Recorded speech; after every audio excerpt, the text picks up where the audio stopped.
I enjoy these Bantu knots so much that it's hard for me to let them go. I just need a moment to capture these before I unravel them.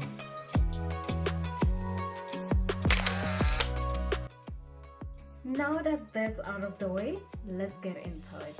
So I will link the video where I showed you guys how to do these Bantu knots in the description box so that you can catch up before you see how I unravel these.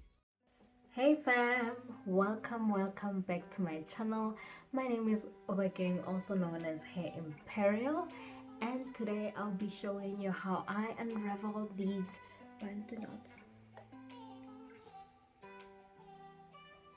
And remember guys, if you find this video useful, if you like it, please give it a big thumbs up, and also leave a comment in the comment section down below.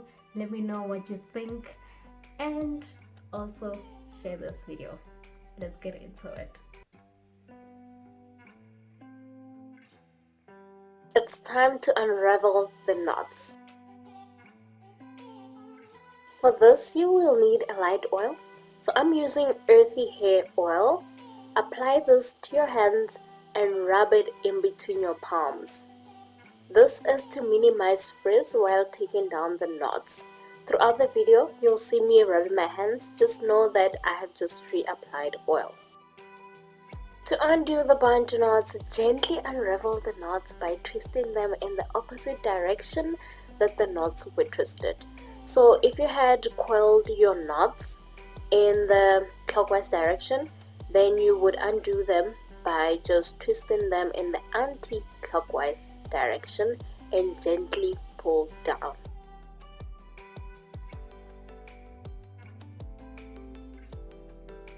If you like to see how I achieve these Bantu knots, I will link the video where I showed you guys how to achieve these perfect Bantu knots in the description box, and then you can just check that out.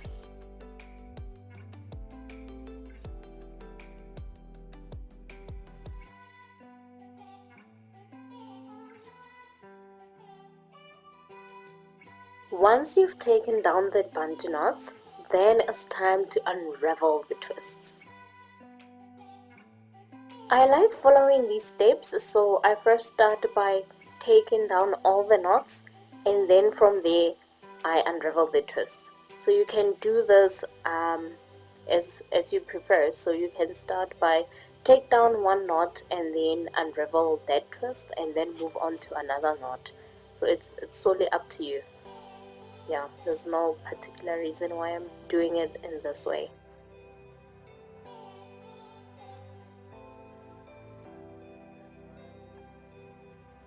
To unravel the twist, twist the hair in the opposite direction of the two-strand twist. So if you did the two-strand twist clockwise, then twist it anti-clockwise. And as you do that, the two-strand twist will start to separate, so you will see that it becomes a bit loose, and you can put your finger in between the two strands and just separate them.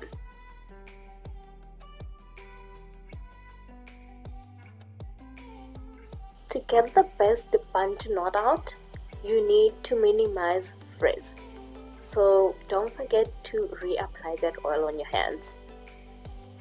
And then untwist in a different direction and separate.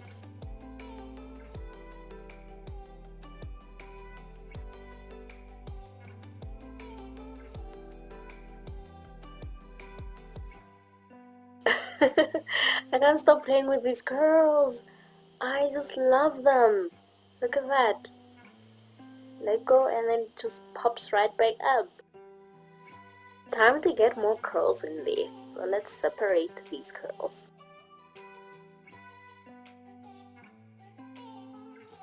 To separate the curls, start close to the ends and separate towards the roots. This is just to minimize frizz, and to keep that curl definition, just twirl the hair on your finger a couple of times after separating it. I found that this also helps minimize any frizz, So you just twirl, twirl, twirl, and that curl will pop back in place.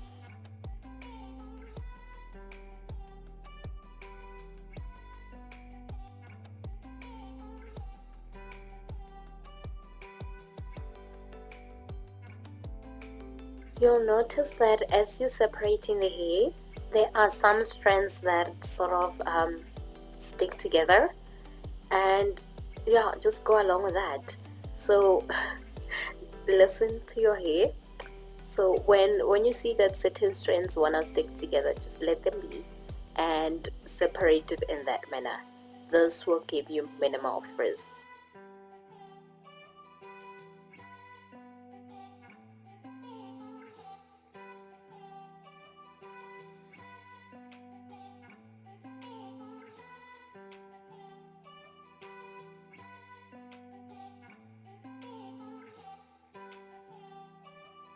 The back, as always, is very tricky. It would be better if I had 2 mirrors. So if you have 2 mirrors, I suggest that you use that. I was just basically feeling my way through. So if you twist in a wrong direction, then the curl won't be defined, so it won't pop back in. If you see any curls hanging, just go back in there, twirl it around your finger, and it will pop right back in there. Okay fam, now let's get some volume. Take an Afro Comb and let's close those parts. Use an Afro Comb to lift the roots slightly, getting rid of the parts and giving your hair some body. I also decided to give my hair more volume because I have thinner hair. It's a bit harder for me to close these parts and get the volume that I want. So I will separate the curls even more, then go in again with an Afro Comb to just lift those roots.